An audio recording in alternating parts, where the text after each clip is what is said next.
which known limitations are with MDTools commands on a non-rectangular block design? Any others that we may not have covered?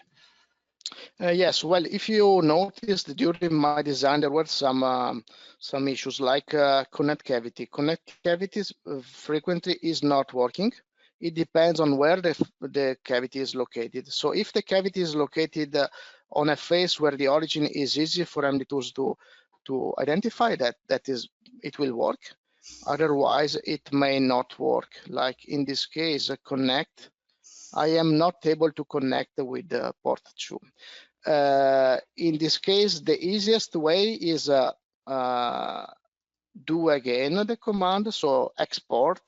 If you do export on port 2 and continue and touch the face, MDTools is able to position the plug properly on the connection.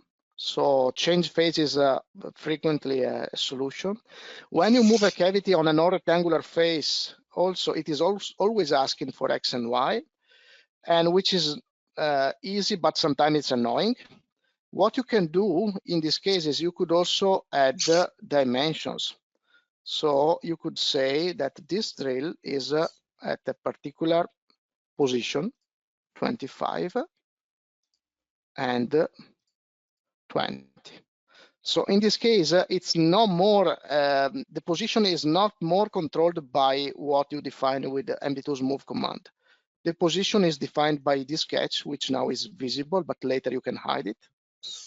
And if you edit the sketch, let me edit it, and you make this cavity 20 millimeters, close, and now you will recolor, and now the cavity has been moved, is controlled by a parameter in the inventor file and not controlled by position of MDTools.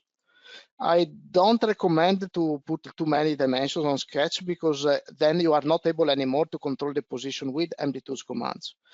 But if you have a fixed position for some cavities in a block, then that could be a good technique.